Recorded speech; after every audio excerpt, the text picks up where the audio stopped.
વૃદ્ધોએ કહ્યા પ્રમાણે ધ્યાનમાં રાખવા જેવી બાબતો 1. દળેલું ધાણાજીરું ખરાબ થવા લાગે તો એમાં થોડું મીઠું ભેળવી દેવું. વધુ ખરાબ થતું અટકી જશે. 2. વરિયાળીના ઉકાળામાં સાકર ભળવી પીવાથી પિત્તજ્વર મટે છે. 3. લીમડાના તેલથી વાળમાં થઈ રહેલા ખોડાથી સહેલાઈથી છુટકારો મેળવી શકાય છે. એટલું જ નહીં, જો લીમડાના પાંદડાનો રસ બનાવીને વાળમાં લગાવવામાં આવે તો એનાથી પણ ખોડો દૂર થઈ જશે. 4. કોપરેલમાં હળદર ભેળવી ત્વચા પર લગાડવાથી ત્વચા ચમકીલી બનશે.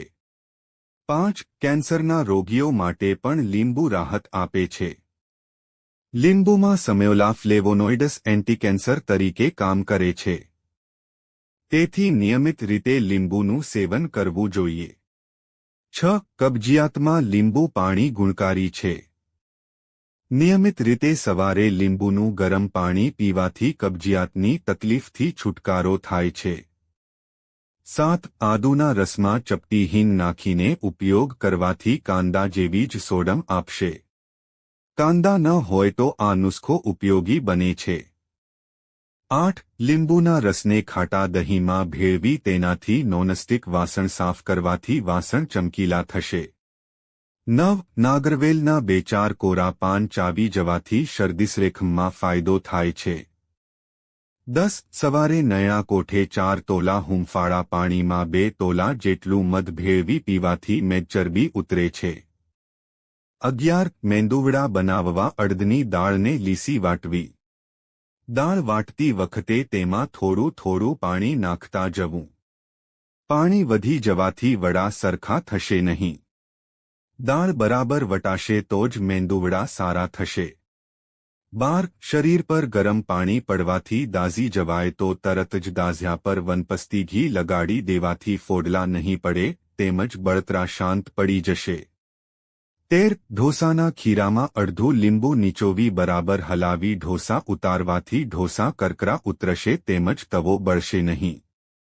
14. માનસિક તાણને દૂર કરવામાં લીંબુ ઉપયોગી છે. ડિપ્રેશન થવાથી લીંબુ શરબત પીવાથી સ્ટ્રેસ દૂર થાય છે. 15. થાક દૂર કરીને તાજગીનો અનુભવ કરાવે છે. થાકી ગયા હોય તો લીંબુ શરબતનો 1 ગ્લાસ ગટગટાવી જવાથી શરીરમાં સ્ફૂર્તિનો સંચાર થાય છે. 16. પંજાબી સમોસા બનાવતી વખતે બાફેલા બટાટાને બદલે બટાકા ઝીણા સમારી તેલમાં વઘારીને નાખવાથી સમોસા સ્વાદિષ્ટ થશે. 17. નિયમિત રીતે લીંબુ પાણી પીવાથી ત્વચા યુવાન થાય છે. 18. બહારના માર કે મચકોડ પર હળદર તથા મીઠું ગરમ કરી લેપ કરવો તથા ગોળઘીમાં બનાવેલ ઘઉંના લોટનો શીરો ખવડાવવાથી પીડા દૂર થાય છે. 19. ચણાના લોટમાં દૂધ તથા તેલ મેળવીને કાયમ સ્નાન કરવાથી શરીરનો રંગ ગોરો તેજસ્વી બને છે. મિત્રો, વિડીયોમાં જણાવેલી માહિતી તમને કેવી લાગી તે કમેન્ટમાં જણાવો.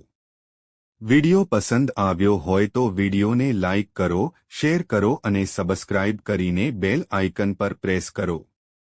વિડિયો જોવા બદલ આપ સૌનો આભાર.